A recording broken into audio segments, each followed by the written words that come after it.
First KTR farm house 25 ఎకరాల్లో ఉంది. అక్కడ 25 ఎకరాల్లో నిర్మాణం చేశాడు ఎవడు? కేటీఆర్. ఆ తర్వాత ఎమ్మెల్యేలందరూ వీళ్ళందరూ ఎవరి ప్రభుత్వంలో నిర్మాణం చేశారు? గుత్త సుఖేందర్ రెడ్డి అప్పుడు ఏ పార్టీ? TRS party. తర్వాత అందులో మీరు పంపించిన రిలీజ్ చేసిన ఎమ్మెల్యేలందరూ పార్టీ వాళ్ళందరూ అప్పుడు టీఆర్ఎస్లో ఉన్నారు. అప్పుడు వీళ్ళందరికీ పర్మిషన్ ఇచ్చింది ఎవడు? టీఆర్ఎస్ ప్రభుత్వం. 2014 నుంచి 2023 దాకా టీఆర్ఎస్ ప్రభుత్వం ఉంది ఈ రాష్ట్రంలో.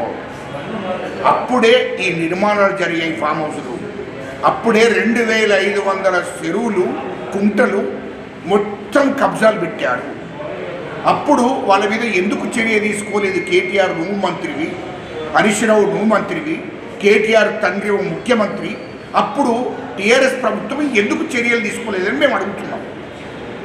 మీకు సిగ్గున్నదావా ఈ మాటలు మాట్లాడడానికి? దొంగ రిలీజ్ చేస్తారు వాట్సాప్లలో, ఫేస్బుక్లలో, సోషల్ మీడియాలో.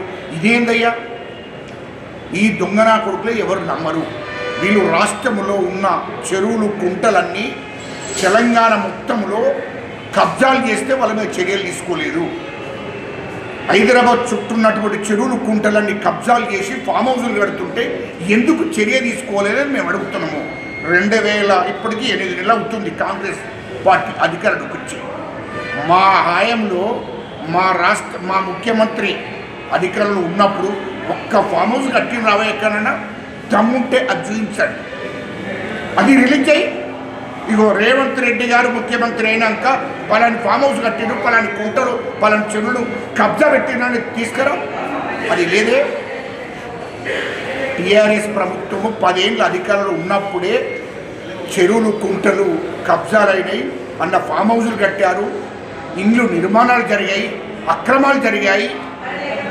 దానిలో 100 కోట్లు మీరు కేటీఆర్, కేసీఆర్ దోపిడీ జరిగింది. అదంతా మీ ఆయంలో జరిగిన ఇవన్నీ. అందుకోసమే హైడ్రా అనేది మా రేవంత్ రెడ్డి ముఖ్యమంత్రి అయినాక, కాంగ్రెస్ అధికారులకు వచ్చినాక హైడ్రా అనే కమిషన్ వేశారు. ఆ కమిటీ వీళ్ళు విచారణ చేశారు. ఆ కమిషన్ అన్ని చర్యలు కూడా చేపట్టాలి. ఖచ్చితంగా చట్టపరమైన చర్యలు జరుగుతాయి. ఈ 2500 చెరువులు, 2500 చెరువులు, కుంటలను ఎవరైతే కబ్జాలు పెట్టి ఫామ్ హౌస్లు కట్టుకున్నారో చట్టపరమైన చర్య అందరి మీద జరుగుతుంది. కేటీఆర్ నీ మీద కూడా జరుగుతుంది. ఏ పార్టీ అనేది చూసేది లేదు. మా ముఖ్యమంత్రి గారు హైదరాబాద్ని ప్రకటించిందే అందుకోసము. ప్రభుత్వం అంటే చెరువులు, కుంటలు ఎక్కడెక్కడ కబ్జాలు చేసి నిర్మాణాలు జరిగాయో అవి ఖచ్చితంగా వాటి మీద చట్టపరమైన చర్య జరుగుతుంది. పేద ప్రజల భూములను దళితులు, గిరిజనులు కానీ ఇతర పేద ప్రజల భూములను అన్నిటిని కూడా తిరిగి వాళ్ళకు అప్పగించాలనే ఆలోచనతోనే హైడ్రాను వేశాడు. హైడ్రాను ఎందుకు ఏర్పాటు చేశాడంటే దానికోసం ఏర్పాటు చేశాడు. అది పరిశీలన అవుతున్నారు బీఆర్ఎస్. నీకు మా మీద ఎక్కడ చర్యలు తీసుకుంటారో, మమ్మల్ని ఎప్పుడు మా మీద చట్టపరమైన చర్య జరుగుతుందో, మమ్మల్ని ఎప్పుడు జైలు పంపుతారో భయం నీకు. అందుకోసమే కేటీఆర్, హరీష్ రావు తోడు దొంగలు. ఇది తప్పుడు ప్రచారం బయట చేస్తున్నారు సోషల్ మీడియా ద్వారా. అది ప్రజలు ఎట్టి పరిస్థితుల్లో నమ్మకూడదు. ఎందుకంటే హైదరాబాద్ చుట్టూ చెరువులను, కుంటలను, అదేవిధంగా పరంపోగు, బంచరాయి, సికాం అన్ని 22A భూములన్నిటి కూడా వీళ్ళు అక్రమంగా కబ్జా చేసి 1000 కోట్లు సంపాదించారు. ఇది వాస్తవము. అవన్నిటి మీద కూడా విచారణలు జరుగుతున్నాయి. చట్టపరమైన చర్య తప్పదు. బీఆర్ఎస్ పార్టీ బీజేపీలో విలీనం అవుతుంది అని మీరు అనుకుంటున్నారా? వాళ్ళిద్దరు తోడుదొంగలేనే వాళ్ళకదేలే బాబు. ఇప్పుడు ఆ బీజేపీ, బీఆర్ఎస్ ఎప్పటి నుండి, ఇప్పుడు కాదు, 2014 నుంచి వాళ్ళు ఒకటి విలీనం చేస్తారు. బిడ్డను జైలు నుంచి బయటకు తీసుకురావాలి. కేసీఆర్ మీద కేసులు అవుతాయి. కేటీఆర్ టీఆర్ జైలుకు పోయేటట్టున్నాడు.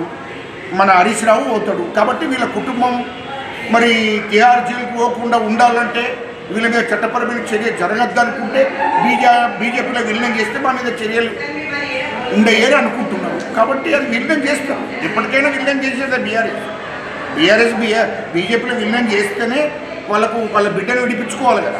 కవితను విడిపించుకోవాలంటే బీఆర్ఎస్ బీజేపీలో విలీనం చేయవచ్చు. ఇది ప్రజల తరఫున క్వశ్చన్. కాంగ్రెస్ ప్రభుత్వం వచ్చిన వెంటనే ఇప్పుడు 8 నెలల్లో దూకుడు ప్రదర్శిస్తుంది. ముఖ్యంగా ఫుడ్ సేఫ్టీ అధికారులు అయితేనేమి, అలాగే గంజాయి పైన ఉక్కుపాదం అవుతున్నారు. అలాగే ఇప్పుడు చూసుకుంటే హైడ్రా అక్రమ నిర్మాణాలన్నింటినీ పూర్తి చేస్తున్నారు. కానీ నెటిజన్లు ప్రజలు వాళ్ళకు ఒక అభిప్రాయం వ్యక్తమవుతుంది. ఇవన్నీ బాగానే ఉన్నప్పటికీ అవన్నీ సరైన పద్ధతిలో పర్ఫెక్ట్గా జరగట్లేదు, ఎక్కడో దగ్గర జాప్యం జరుగుతుంది అని వాళ్ళు అనుకుంటున్నారు. దీనిపైన మీరేమన్నారు?